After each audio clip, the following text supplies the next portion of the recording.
अस्सलाम वालेकुम, आप देख रहे हैं सेठी से सवाल। मैं हूं सैयद आयशा नाज, मेरे साथ मौजूद है नजम सेठी साहब। ऐसे में जब इंडियन लोकसभा में भारतीय सरकार को ये कहा जा रहा है कि वो भारत की या भारतीय अवाम की रक्षा नहीं कर सके, तो अमेरिकन प्रेसिडेंट डोनाल्ड ट्रंप के इकदाम से लगता है वो ज़्यादा रक्षा कर रहे हैं इस वक्त इंडिया की। खुसूसन ऐसे इकदाम माजी में जो नहीं लिए जाते रहे और यही लगता था कि भारत के हर इकदाम को अमेरिका की जानिब से तहफ़्फ़ुज़ दिया जाता था और सपोर्ट किया जाता था। लेकिन अब 25% टैरिफ आयद किया जाता है, रूस के साथ तिजारत की वजह से जुर्मानों का ऐलान किया जाता है भारत पर। इसके अलावा 7 ऑयल कंपनीज जो ईरान के साथ ट्रेड कर रही हैं उन पर पाबंदियां आयद की जाती हैं। यही नहीं, खालिस्तान रहनुमा को खत लिखा जाता है अमेरिकन प्रेसिडेंट की तरफ से। और जब वो ये सब भारत के साथ कर रहे हैं तो एक ट्वीट के जरिए वो ये ऐलान करते हैं ट्रुथ सोशल पर कि उन्होंने एक डील पाकिस्तान के साथ फाइनल कर ली है। और उसमें आगे बढ़कर वो ये भी बताते हैं कि दोनों मुल्क यानी अमेरिका और पाकिस्तान ऑयल रिजर्व्स के ऊपर काम करेंगे। और चपत लगा दी उन्होंने जाते जाते उसके आखिरी जुमले में कि क्या पता ऐसा दिन भी आए कि पाकिस्तान भारत को ऑयल एक्सपोर्ट कर रहा हो। सेठ साहब, ये बहुत सी ऐसी चीज़ें हैं too good to be true जिन्हें कहा जा सकता है कि यकीन नहीं आता कि ये क्या हो रहा है। जब यकीन ना आए तो फिर उसकी डिटेल्स में जाना पड़ता है, और डिटेल्स में जाने के लिए ज़ाहिर है आपका एनालिसिस बहुत कारआमद होगा। सब आपसे यही जानना चाहेंगे कि इस मुआहदे की जिसका ऐलान अमेरिकन प्रेसिडेंट कर रहे हैं, तफसीलात कब तक सामने आएंगी? तेल के पीछे और क्या क्या है? क्योंकि इससे पहले जितनी भी तफसीलात सामने आई या बात की गई उनमें तेल का कहीं जिक्र नहीं था। तो वो पाकिस्तान जो वैसे ही इंपोर्ट करता है ऑयल एंड गैस, वो कैसे इस बात में आगे बढ़ेगा और कितनी देर पर होगी ये डील? जी हाँ, डोनाल्ड ट्रंप ने सबको पागल किया हुआ है, इसमें तो कोई शक नहीं है, और इंडिया को सबसे ज्यादा पागल किया हुआ है। अच्छा, अब कुछ चीजें हैं जो सामने वो कह रहे हैं और उसके ऊपर तबसरे हो रहे हैं। कुछ चीजें हैं जो कि पीछे हैं, जिसके ऊपर ज्यादा वो कहता नहीं है। कभी कभी कहता है, मगर हकीकत यह है कि वो ज्यादा अहम है, मगर वो इस वक्त उसको टैकल नहीं करना चाह रहा, इसलिए उनको सामने नहीं ला रहा, मगर इशारे करता रहता है उसके। वो क्या चीजें हैं जो सामने हैं और वो क्या चीजें हैं जो पीछे हैं, और जो सामने वाली है उनकी क्या अहमियत है और जो पीछे वाली है उनकी क्या अहमियत है। सामने वाली बात तो आपने कर दी। हाँ। कि वो 25% ये कर दिया, वो कर दिया, और ऊपर से इंडिया को ट्रोलिंग भी कर दी। हाँ। ये जो है ना तेल वाली बात, ये ट्रोल है, ये ट्रोलिंग कर रहा है इंडिया को। इसमें कोई हकीकत नहीं है कि जी कोई तेल है या ये है या वो है, सब ड्रामा। अच्छा, ये जिसे कहते हैं ना, और क्लासिक ट्रोलिंग। अच्छा, अब क्यों कर रहा है ऐसे, क्यों कर रहा है? हाँ। अगर नरेंद्र मोदी बिल्कुल जिसे कहते हैं ना, उसकी टांगे कड़क रही, तो सारे उसको पड़ गए, वहां मीडिया भी पड़ गया है, कांग्रेस भी पड़ गई, ऑपोजिशन भी पड़ गई, उसके अपने लोग पूछ रहे हैं उससे कि ये तुमने क्या किया है, और ये ऑपरेशन सिंदूर क्या था, और अमेरिका का रोल क्या रहा है, और तुम्हारी तो बड़ी दोस्ती थी, और ये क्या हुआ, और ट्रंप ये कर रहा है, ट्रंप वो कर रहा है, तुम क्या कर रहे हो। यहां तक के डिटेल्ड प्रोग्राम हो रहे हैं अजीत दोवल के ऊपर।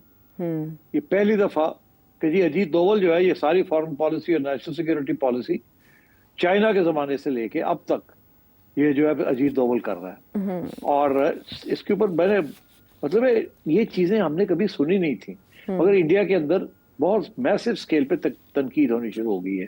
पूरी इंडिया की फॉरेन पॉलिसी जिसके साथ ना वो चाइना और रशिया के कैंप में है, ना वो अब अमेरिका के कैंप में है, और उसको समझ नहीं आ रही कि कहाँ जाके बैठे वो। तो इसलिए बहुत मुश्किलात का सामना है नरेंद्र मोदी को। मगर जो असली बात, जो पीछे जो बात है जी, वो क्या है? वो पीछे जो है, it is a long term project. पीछे ये सारा जो ड्रामा कर रहा है टैरिफ्स का डोनाल्ड ट्रंप, ये क्या है? गेम क्या है यहाँ? गेम ये है कि दिन ब दिन डॉलर कमजोर होता जा रहा है। डॉलर को स्ट्रॉन्ग करना as the gold standard, it's part of American capitalism. अगर डॉलर कमजोर हो जाता है और चाइनीज करेंसी स्ट्रांग हो जाती है, तो dollar as a reserve currency, तो वो उसकी अहमियत खत्म हो जाएगी, जिसके साथ अमेरिकन पावर जो है which is based on the power, वो खत्म हो जाएगा। और तो इसलिए इस वक्त जो थ्रेट आ रही है डोनाल्ड ट्रंप को और अमेरिका को इज द डॉलर। डॉलर कमजोर हो रहा है, पाउंड के खिलाफ भी कमजोर हो गया, यूरो के खिलाफ भी, और सिवाय पाकिस्तान जैसे कुछ मुल्क हैं जहां डॉलर स्ट्रांग है अभी भी, मगर तो वो तो उनकी अपनी इंटरनल मसले हैं, वो डॉलर की स्ट्रेंथ नहीं है, वो आपकी रुपये की वीकनेस है। मगर it's the dollar that is under threat. और वो कौन सी थ्रेट है? वो थ्रेट ये है कि ब्रिक्स जी। एक ऐसा प्लेटफॉर्म बन गया है जो कि अब थ्रेटन कर रहा है अमेरिकन हेजेमनी को, अमेरिकन लीडरशिप को, डॉलर की लीडरशिप को अभी। और वो एक ऑल्टरनेटिव करेंसी और एक ऑल्टरनेटिव बैंकिंग सिस्टम की तरफ चाइना उनको ले जा रहा है। अच्छा, और वो जो प्लेटफॉर्म है दैट इज ब्रिक्स। ठीक। अब India is a part of that platform. In fact, India is one of the original members of that platform. पहले भी मैंने इसका जिक्र किया। जी बिल्कुल। अमेरिका को जो थ्रेट आ रही है आशा इज कमिंग फ्रॉम ब्रिक्स।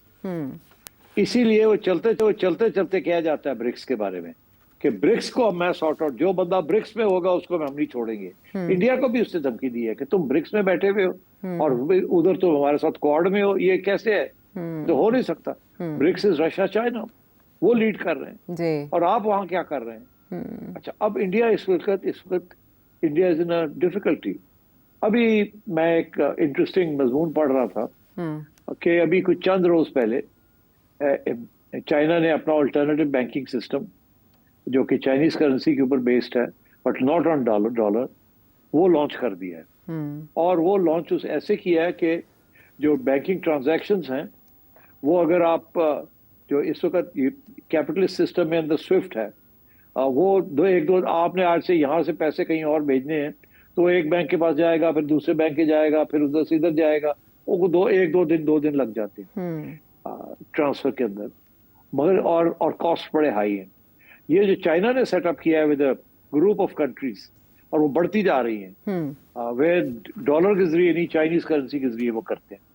वो जो है वो इंस्टेंटली ट्रांसफर हो जाता है, बटन दबाते हैं तो 1 सेकंड के अंदर वो ट्रांसफर हो जाता है।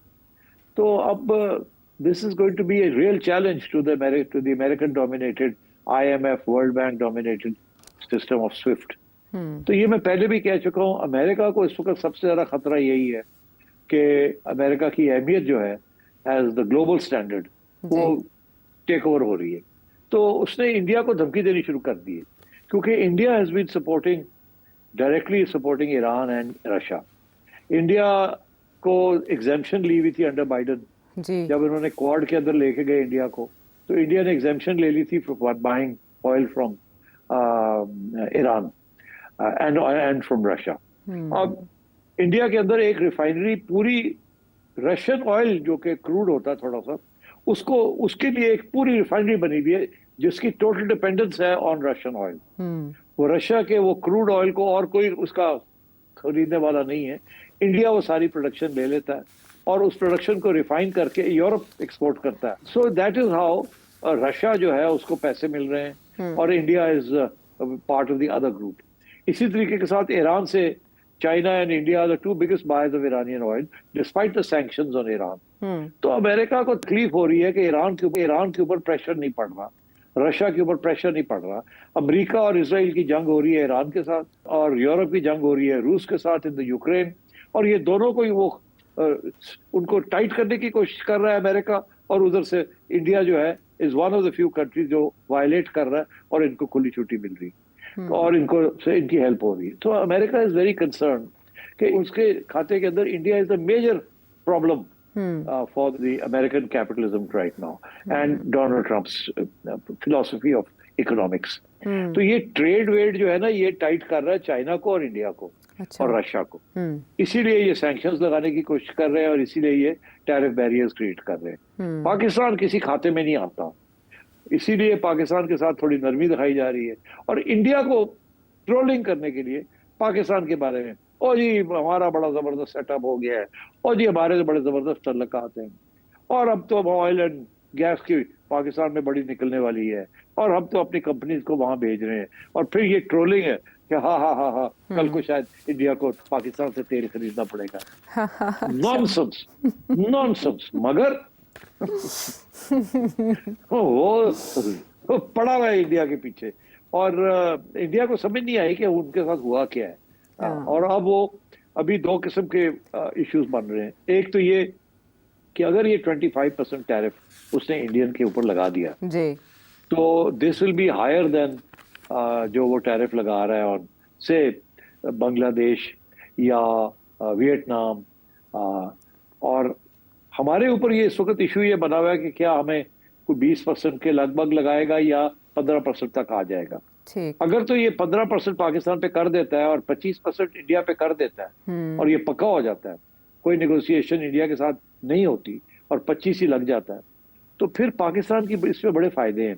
बहुत सी ऐसी चीजें हैं जो हम एक्सपोर्ट नहीं कर पाते बिकॉज इंडिया के साथ हम कम्पीट नहीं कर पाते टू द यूएस। अच्छा। तो फिर ये होगा, हाँ, तो फिर ये होगा कि हमारे कुछ ऐसे इंडस्ट्रीज हैं जो कि बड़ा उनको, बिकॉज अमेरिकन बायर्स जो है इंडिया को छोड़ के पाकिस्तान की तरफ आ जाएंगे। तो एक तो ये पाकिस्तान की कुछ ऐसी इंडस्ट्रीज है जिनका बड़ा फायदा होगा। मगर ये डिपेंड करता है कि क्या इंडिया अब चुप कर जाएगा, लड़ाई झगड़े गुस्से में कहेगा ठीक है फिर आपने 25 लगाया, हम भी आपके प्रोडक्ट्स के ऊपर लगा देते हैं। हाँ। या इंडिया ये जैसे कहते हैं ना पंजाबी में, कौड़ा कुट, मतलब जहर लेके और फिर निगोशिएशन पे चला जाएगा और सॉरी करके फिर निगोशिएट करेगा।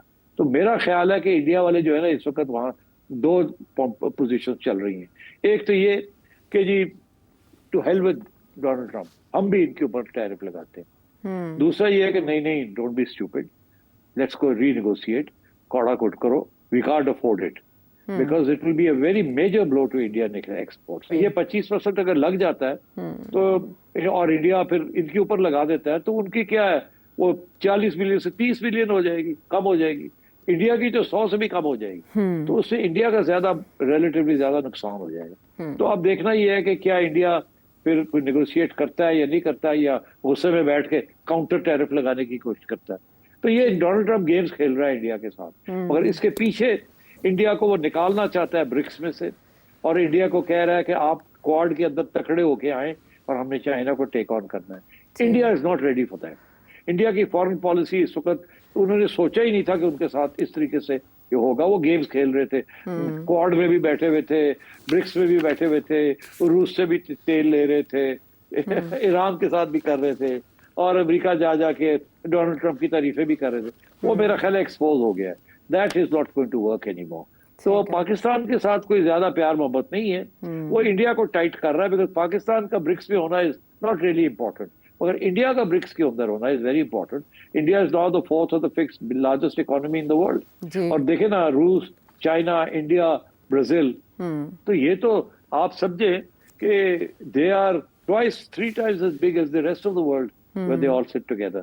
तो इसलिए I think that's the real concern, to protect the dollar and to protect the American capitalist system led by America, the Western capitalist system. To China को इजाजत ना मिले to set up an alternative system. ठीक है, एक बहुत बड़ी गुत्थी और पहेली सुलझाई गई है सिर साहब आपके एनालिसिस की वजह से, क्योंकि सभी हैरान थे कि पाकिस्तान पर इतनी मेहरबानियाँ, इतनी इनायात, नवाजिशात यकदम कैसे होना शुरू हो गई। बहुत से सवाल उठ रहे थे ऑयल एक्सप्लोरेशन के हवाले से भी। अब आपने जो भारत की सिचुएशन बताई है, भारत इस वक्त डबल ट्रबल में है। वो एक टिकट में जो कई मज़े माजी में लिया करता था, नो मोर, अब भारत को कहीं ना कहीं सरेंडर करना पड़ेगा। क्या वो ब्रिक्स से किनारा कश हो सकता है, या अगर वो अमेरिका के सामने सरेंडर करता है तो ब्रिक्स और SCO दोनों से दस्तबरदार होगा, उसके लिए उसमें रहना मुश्किल हो जाएगा? नहीं, SCO is not a problem, BRICS is the problem. और इंडिया ब्रिक्स नहीं छोड़ेगा, इंडिया वापस जाएगा अमेरिका के पास रीनेगोशिएट करने, तो फिर हाथ पैर जोड़ेगा वहां और फिर कोई कमिटमेंट्स करेगा। मगर क्या करेगा, डोनाल्ड ट्रम्प मानेगा या नहीं मानेगा, आई कांट से। वो तो बहुत सख्त डील करने की कोशिश करेगा। तो ये एक क्राइसिस है इंडिया के लिए। It's not going to be easy to get out of this crisis, तंग करेगा। मगर बात ये है कि पाकिस्तान को भी जरा सोचना चाहिए। ये जो सारी बात हो रही है ना, मिनरल डेवलपमेंट और ऑयल एक्सप्लोरेशन वगैरह, ये तो अगले 10 साल की बात हो रही है जी। तो ये अभी कोई फायदा नहीं होने वाला। डोनाल्ड ट्रम्प के तो सिर्फ 3 साल रह गए हैं और इसने रियल इफेक्टिव नहीं होना। तो ये तो इस वक्त सिर्फ पाकिस्तान के साथ तो आई थिंक शॉर्ट टर्म इसको इस्तेमाल कर रहा है to put pressure on India, counter को एक फॉइल की तरह, कि जो इंडिया को सेट करने के लिए, टाइट करने के लिए पाकिस्तान के साथ जैसे कहते हैं ना फुटसी खेल रहा है। बाकी I don't think there is much here for Pakistan. अगर इनको मिल जाती है डील एट 15%, बहुत अच्छा है, आपके exports to America will rise and that's a good thing. But क्या ये is it a major concession? I think ये इंडिया जब ये देखेगा तो India will go renegotiate. India can't afford to allow Pakistan to be at 15% or 19% and India at 25%. फिर ऊपर वो और भी taxes हैं and so on. Alternate markets की तरफ तो ज़्यादा ऑल्टरनेट मार्केट्स की तरफ नहीं जाएगा इंडिया, यूके के साथ जैसे अभी विजिट कंप्लीट किया नरेंद्र मोदी जी ने, और उसके अलावा यूरोप, क्योंकि कहा जा रहा है कि टोटली डिपेंडेंट नहीं है चाइना की तरह एक्सपोर्ट्स पर इंडिया। नहीं देखिए, ऐसी नहीं बात इंडिया की। America is the biggest market for India. India तो अफ्रीका में भी एक्सपोर्ट करता है, मिडिल ईस्ट में भी करता है, हर जगह पे करता है। But this is a very big market and America के साथ अब वो कह रहा है ना, अब वो कहता है अब पाकिस्तान में इन्वेस्टमेंट भी करेंगे, अब ये भी करेंगे, वो भी करेंगे। ये सब ड्रामा है, कुछ नहीं होना। और अच्छा, वैसे हमारी बहुत होप्स थी इसके साथ, लेकिन शॉर्ट टर्म में कुछ भी नहीं होना, कुछ भी नहीं होना। अब अगर मैं आपको एक बात बताऊं, ये जो परेशान हो रहे हैं ना लोग वहाँ केपी में, क्या जी वो पता नहीं क्या डील की है, हमारी रिसोर्सेज जो है, हमारे वसाइल जो हैं वो बेच आए जाके अमेरिका के आगे। तो कोई फिक्र की कोई ऐसी बात नहीं है।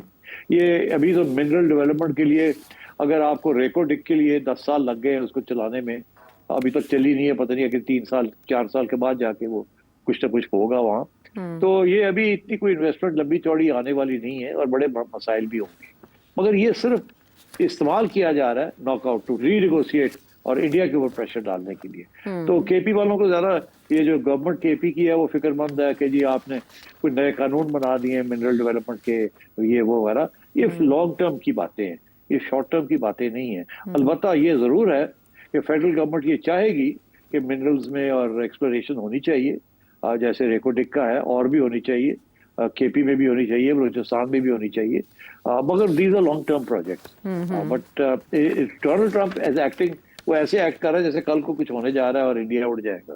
ठीक, अच्छा, लेकिन सिट साहब फिर हमारे वज़ीर ख़ारिजा, हमारे नायब वज़ीर आज़म इसहाक डार मार्को रूबियो से मिलते हैं, फिर थोड़े दिन बाद उनके साथ फ़ोन पे भी बात होती है, फिर कहा जाता है दिनों की बात है डील।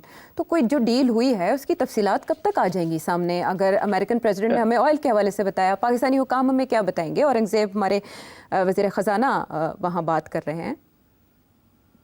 आप देखिए ना, उन्होंने कोई बात नहीं बताई, कोई डिटेल नहीं दिया, क्योंकि ये नेगोशिएशंस जो हैं ये बड़ी डिटेल में है ना, आइटम वाइज। ये इंडस्ट्रीज हैं, ये टैरिफ्स हैं, इस पे हम इतना कम करेंगे, इस पे नहीं करेंगे, इस पे इतना करेंगे, और वो आगे से वो बताएंगे कि ये हमारी तरफ से एक्सपोर्ट्स हो रही हैं, इस पे हम मोटरसाइकिल्स पे इतना करेंगे, एसीज के ऊपर इतना करेंगे, फलाने के ऊपर इतना करेंगे। तो उनके टेक्नोलॉजी के ज्यादा है, इंडिया के लो लेवल मैन्युफैक्चर्ड गुड्स हैं ज्यादा, एंड सो ऑन। तो ये तो पूरी डिटेल जो है ये आने चाहिए ना बाहर, बट अभी तक हमारी हुकूमत ने हमें कोई डिटेल नहीं दी है। हमें तक तो ये भी नहीं पता कि 19% लगा हमारे ऊपर या 15% लगा है। अच्छा। अभी मैं बात कर रहा था किसी बिजनेसमैन से, वो इंतजार में है कि हमें पता तो लगे कि क्या टैरिफ होंगे ताकि हम तैयारी करें, क्योंकि अमेरिकन बायर्स जो हैं वो उन्हें पता चल गया है कि इस वक्त गड़बड़ होने जा रही है इंडिया के साथ, तो ऑलरेडी पाकिस्तानी बिजनेसमैन के साथ बातचीत पे शुरू हो गए कि अच्छा ये बताएं कि अगर हम इंडिया से ना लें तो आपसे लें तो क्या होगा।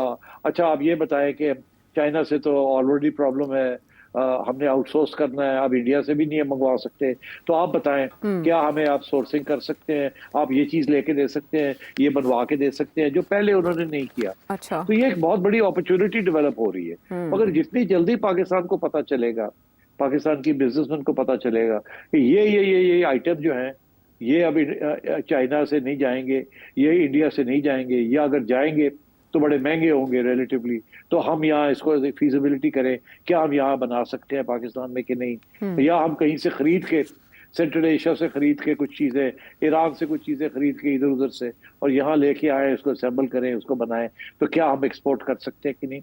ये बहुत बड़ी अपॉर्चुनिटी बन सकती है, मगर इसके लिए बड़ी डिटेल के साथ गवर्नमेंट को शेयर करनी पड़ेगी इंफॉर्मेशन, एंड पाकिस्तानी बिजनेसमैन को डिटेल में वर्किंग करनी पड़ेगी कि चाइना कहाँ कहाँ हिट हो रहा है, इंडिया कहाँ कहाँ हिट हो रहा है, क्या हम कुछ कर सकते हैं, उसको रिप्लेस कर सकते हैं कि नहीं।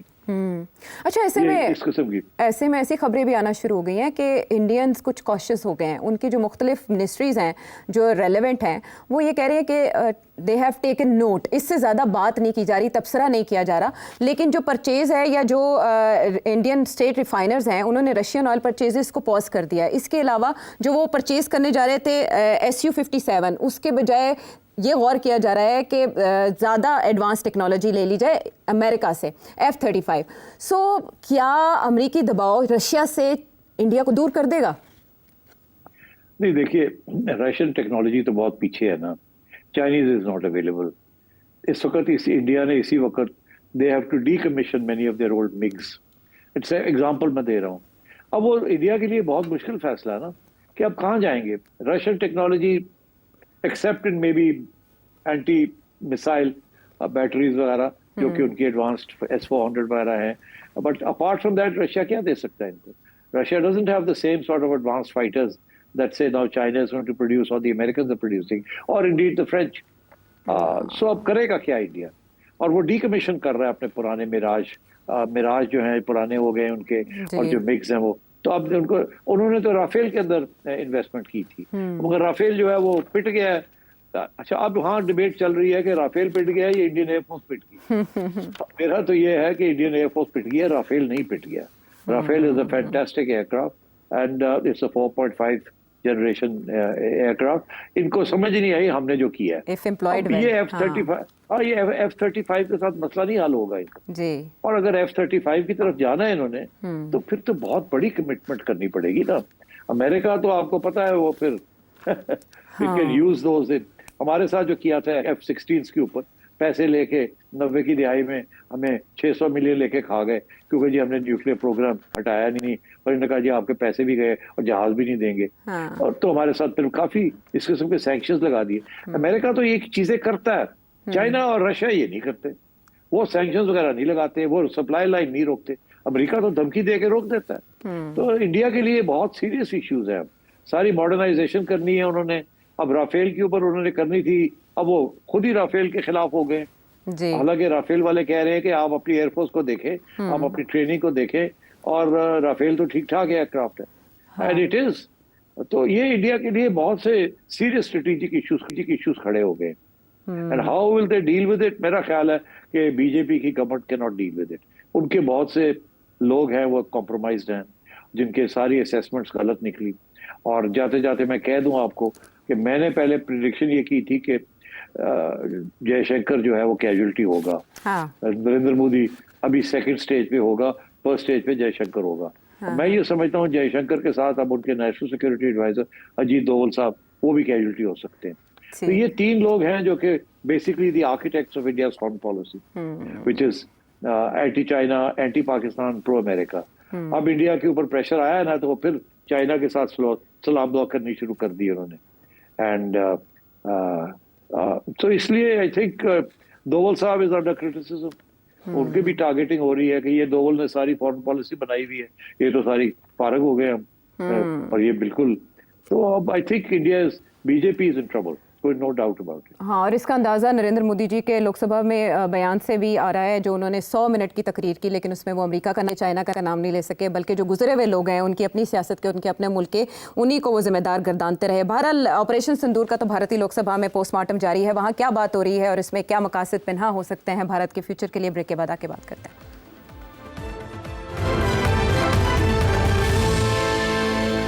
शो में साथ देने का शुक्रिया। सेठ साहब, इंडियन सरकार जो है उसने काफ़ी आंखें चुराई और बात बदलने की भी कोशिश की, सवालों के जवाबों को भी दरगुजर किया और इग्नोर करने की और मिट्टी डालने की काफ़ी कोशिश की। लेकिन जो सेशन है इस वक्त लोकसभा के अंदर, उसमें तकारीर का सिलसिला जारी है और अच्छी तरह क्लास ले रहे हैं राहुल गांधी जी नरेंद्र मोदी की, और उन्होंने कहा है कि आप सीधा सीधा अमेरिकन प्रेसिडेंट को झूठा कह दें। अब नरेंद्र मोदी के पास क्या रास्ता बचा है ऑपरेशन सिंदूर के ऊपर सफाई देने का, सिवाय ऑपरेशन महादेव के, और वो भी इस चलते सेशन के समय ऐसी खबर सामने आना? नहीं, सब आपको शायद याद होगा, मैंने कहा था कि ये करेंगे क्या जो इन्होंने छत्तीस सिंहपुरा में किया था कि किसी स्टेज पे कोई 3-4 लोग पकड़ के उनको मार देंगे और कहेंगे ये वही लोग थे जो कि आए थे वहां पहलगाम, और हमने इनको ट्रैक डाउन करके और मार दिए। और अब ये अमित शाह इसी किस्म की बात कर रहा है कि हमने मार दिए, पकड़ के ये कर दिया, वो कर दिया। मगर मेरा ख्याल है अब ये बात चलेगी नहीं। कुछ और लोग भी हैं जो कि चैलेंज कर रहे हैं पार्लियामेंट के अंदर। मैंने देखा है लोग खड़े होके कह रहे हैं कि ये आपकी बात चल नहीं रही है, आप कैसे ये कर रहे हैं। और यहाँ तक कि चिदम्बरम होम मिनिस्टर रहे हैं और फाइनेंस मिनिस्टर भी रहे हैं, उन्होंने भी ये कह दिया कि हमें क्या पता, ये होम ग्रोन टेररिस्ट तो नहीं थे। मतलब भाई ये कश्मीरी जो थे ये पाकिस्तान से नहीं आए थे। हमारे यहाँ जिस किस्म की सिचुएशन है तो उसमें ये इस किस्म की चीज हो सकती थी। तो मतलब है वो जो सारा बयानिया था ना, वो इंडिया के अंदर चैलेंज होना शुरू हो गया और बड़े पैमाने की। और यही हमने प्रिडिक्ट किया था कि इसमें जान नहीं है, ये बिल्कुल इसके गले पड़ेगा, और वो गले पड़ना शुरू हो गया। हाँ। यहाँ तक कि ये वो टीवी चैनल्स रिपब्लिक जैसे जो कि बड़े दंदना रहे थे, अब वो डोनाल्ड ट्रंप के खिलाफ दंदना रहे हैं, और वो अब ये कह रहे हैं कि जी क्रिकेट, इंडिया क्रिकेट क्यों खेल रहा है पाकिस्तान के साथ, और इंडिया जो है बीजेपी बिक गई है, पैसे के पीछे जा रही है एंड सो ऑन। तो बीजेपी की ठीक ठाक टुकाई हो रही है और पार्लियामेंट के अंदर भी हो रही है, और नरेंद्र मोदी की बात में कोई वजन नहीं, किसी को वजन नजर नहीं आ रहा। जब वो बात भी करते हैं कि गोली से गोली का जवाब मिलेगा, इस किस्म की बातें, तो खास लोग उसको ज्यादा नहीं समझते कि this is a serious thing. समझ आ गई है लोगों को। वो तो ये भी पूछ रहे हैं कि तुम तो सीज फायर तुमने मांगी थी या डोनाल्ड ट्रंप ने करवाई है। मतलब है उसकी हर बात के ऊपर अब सवाल खड़ा होना शुरू हो गया। तो आई थिंक पार्लियामेंट के अंदर और मीडिया के अंदर तनकीद दिन ब दिन बढ़ रही है, और नरेंद्र मोदी के लिए medium to long term survival मुश्किल लग रही है। और उसी वक्त अमेरिकन प्रेसिडेंट कहते हैं कि रशियन इकोनॉमी भी डेड है और इंडियन इकोनॉमी भी डेड है, और दूसरी तरफ राहुल गांधी कहते हैं कि इंडिया का जो सारा निज़ाम है वो नरेंद्र मोदी के हाथ में नहीं है, तो किसके हाथ में है? सरमायादार, द इंडियन कॉर्पोरेट सेक्टर। अच्छा, मैं आपको एक प्रिडिक्शन देता हूँ।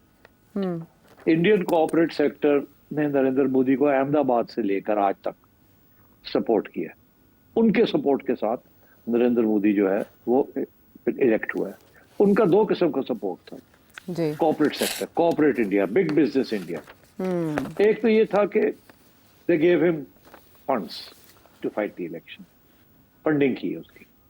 और दूसरा ये कि सारा मीडिया जो है ना वो कॉर्पोरेट सेक्टर के कंट्रोल में। इंडिया के मीडिया ने नरेंद्र मोदी को सपोर्ट किया बिकॉज कॉर्पोरेट मालिकान ने उनको कहा कि सपोर्ट करना, और जो क्रिटिकल लोग थे सबको फारग कर दिया था, या धमकी ये दी थी कि सीधा हो जाओ नहीं तो आपको निकाल दिया जाएगा।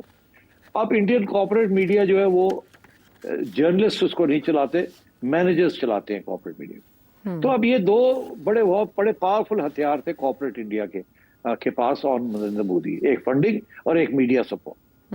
मैं ये समझता हूँ कि ये जो मीडिया अब तनकीद करनी शुरू कर दी है ना आहिस्ता आहिस्ता नरेंद्र मोदी की, आज से लोग आने शुरू हो गए हैं जो कि बिकॉज मीडिया को भी समझ आ रही है कि अवाम जो है उसको ज्यादा देर बेवकूफ नहीं बनाया जा सकता, और हमें कुछ ना कुछ करना पड़ेगा। मगर सबसे इम्पोर्टेंट बात यह है कि अब ये नरेंद्र मोदी के ऊपर जो लोग कह रहे हैं ना अमेरिका की छुट्टी करा दो, ये कर दो, वो कर दो, खड़े हो जाओ, और अगर वो टैरिफ लगाता है तुम भी लगा दो, ये लोग कह रहे हैं ना, ये कांग्रेस वाले उसको बेटिंग कर रहे हैं, वो दाना डाल रहे हैं, कर।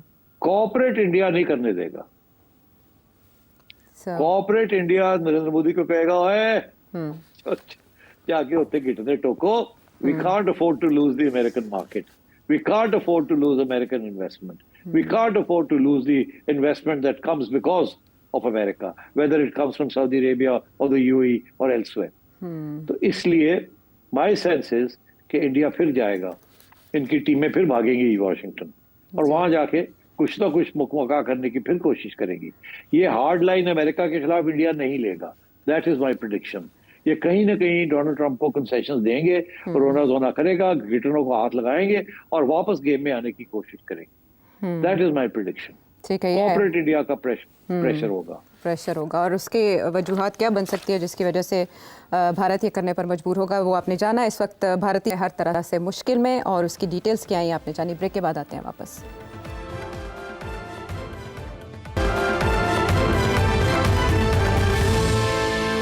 Welcome back to the show. अब कुछ लोकल पॉलिटिक्स की तरफ वापस आते हैं और बात करते हैं पाकिस्तान तहरीक इंसाफ के लिए दोहरी मुश्किल की। पाकिस्तान तहरीक इंसाफ के सिर सब 196 और कारकुन, रहनुमा, बड़े बड़े नाम जिनके बाकायदा प्रिडिक्ट किया गया था कि उनको सज़ाएं हो सकती हैं, और 10-10 साल की सज़ाएं हो गई, लेकिन फवाद चौधरी साहब हो गए हैं बरी, जैन कुरैशी साहब हो गए हैं बरी, और इस पर भी बहुत से शुक्र व शुबहात का इजहार किया जा रहा है। आगे आ रही है तहरीक जिसका ऐलान किया गया था कि वो पीक पर जाएगी, उसके बजाय सजाएं पीक पर चली गई हैं। तो पीटीआई के पास ऑप्शंस क्या हैं?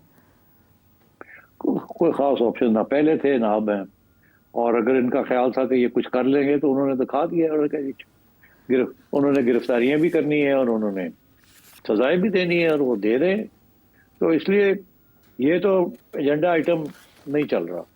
इसके दूसरे 2-3 पहलू हैं, वो भी नहीं चल रहे। एक तरफ तो पहलू है कासिम और सलमान का पहलू, वो अमेरिका गए थे, किसी ने घास वास नहीं डाला, बेचारे वापस आ गए। अब क्या पाकिस्तान आएंगे? मैंने पहले भी कहा था कि वो शायद नहीं आएंगे। फायदा कोई नहीं आने का यहाँ इस वक्त, तो उनके लिए कोई रिसीव करने के लिए कोई नहीं है। 10 लोग जाएंगे रिसीव करने के लिए। पीटीआई के अंदर इतनी फूट पड़ी हुई है आपस में। और तीसरी चीज ये है गंडापुर साहब। गंडापुर साहब चीफ मिनिस्टर हैं, सारे रिसोर्सेज उनके पास हैं और वही हैं जो कि कुछ ना कुछ कर सकते हैं अगर करना चाहे, मगर वो बिल्कुल नहीं करना चाहते। वो टोटली कॉम्प्रोमाइज हैं। वो एक तरफ दंदनाते हैं, पीटीआई की बातें करते हैं, दूसरे एस्टेब्लिशमेंट के घर में जाके बैठे हुए हैं। और मैं समझता हूँ कि he is playing from his point of view वो ठीक खेल रहे हैं। और फॉर एग्जांपल मैं आपको एक इंटरेस्टिंग बात बताऊं। गंडापुर साहब ने अभी जो स्पीच दी है, बड़े वो केपी को एड्रेस किया, आवाम को एड्रेस किया एक सोफे पे बैठ के, उसमें मतलब कॉन्ट्रडिक्टरी बातें कर रहे हैं। एक तरफ कह रहे हैं कि मैं बड़ी इज्जत करता हूँ फौज की, हमारे लोग बड़ी इज्जत करते हैं, उसके बगैर हम टेररिज्म को खत्म नहीं कर सकते और हम सब मिलकर टेररिज्म खत्म करेंगे, ये है वो है, लंबा चौड़ा जैसे कहते हैं ना मक्खन लगाया। हाँ। अच्छा, दूसरी तरफ वो कह रहे हैं कि जी मैं जिरगे करूंगा, तो मतलब है डबल साइडेड गेम खेल रहे हैं। और मगर और वो अपने मतलब है कि इधर भी खेलते हैं उधर भी खेलते हैं। अब बात ये है कि ये देखिए ये टीटीपी जो है ना, और कोई तरीका नहीं है, ये जिरगों के साथ ये मसला हल नहीं होगा। ना पहले हुआ था ना अब हुआ है। पहले सिर्फ ये था कि पहले जब एक्शन हुआ था इनके खिलाफ, मिलिट्री एक्शन हुआ था, तो इनके काफी लॉसेस हुए थे और ये भाग गए थे यहाँ से अफगानिस्तान। अब ये फिर आए हुए हैं यहाँ, तो इनके साथ एक्शन तो होना पड़ेगा और वो एक्शन फौज ही कर सकती है, पुलिस तो कर नहीं सकती। और गंडापुर साहब को पूरा तावन करना चाहिए और करना पड़ेगा with the federal government on this issue. और कोई चारा नहीं है, हर रोज लोग मारे जा रहे हैं और ये गंडापुर साहब गेम्स खेलनी बंद कर दें तो बेहतर है। ठीक है, वो अपने वो जो सेटल्ड एरिया से हट के अब जो मर्ज्ड एरियाज हैं जिनको इकट्ठा किया गया टू केपी, वहाँ प्रॉब्लम्स बन रहे हैं, मगर ये तो होता है जब एक्शन होगा तो कुछ ना कुछ तो डिस्प्लेसमेंट होगी, कुछ ना कुछ तो कैजुअलिटीज होंगी।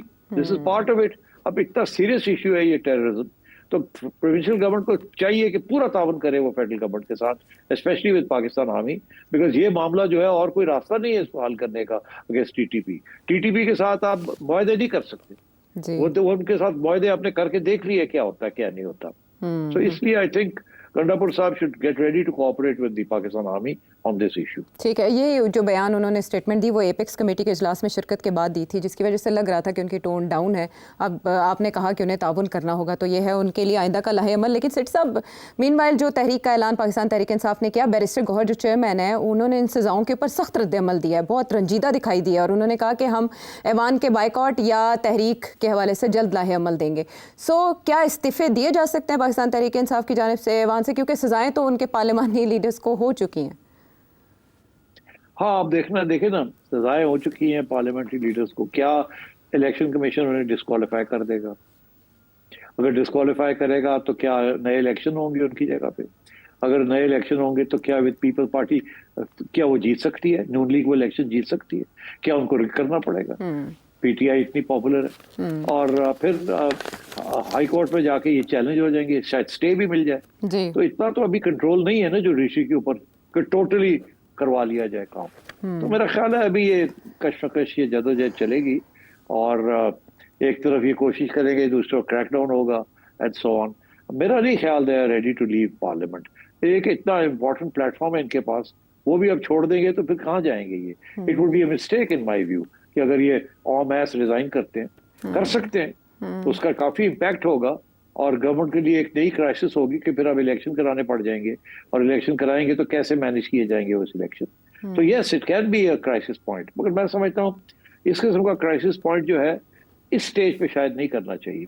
शायद जब 1-1.5 साल रह जाए इलेक्शन के अंदर, जनरल इलेक्शन के अंदर, फिर इस किस्म की बात आप कर सकते हैं। मगर उससे पहले अगर आप करेंगे तो ये ना हो कि इसको भी वो टैकल कर लें और किसी न किसी तरीके के साथ इसी किस्म की पार्लियामेंट को चलाएं। तो आई थिंक ये सोच समझ के करना चाहिए इनको। इस्तीफों का तजुर्बा वैसे भी पाकिस्तान तहरीक इंसाफ के पास पहले भी है और पंजाब असेंबली से अपोजिशन लीडर को इलेक्शन कमीशन ने डिनोटिफाई कर दिया, बच्छड़ साहब को। और दूसरी तरफ हम देख रहे हैं कि सेनेट और नेशनल असेंबली में जो अपोजिशन लीडर्स हैं उन दोनों को भी सजाएं हो गई हैं ताज़ा। तो देखना यह है कि अब इलेक्शन कमीशन उसके ऊपर क्या करता है और उसके बाद जब इमरान खान साहब से बानी PTI से जेल में मुलाकात होगी तो अमल वो क्या देते हैं। इस तरह के बहुत से सवाल आपके जहनों में भी होंगे। इस नंबर पर भेजे जो आपके सामने। अगले प्रोग्राम तक के लिए इजाज़त है।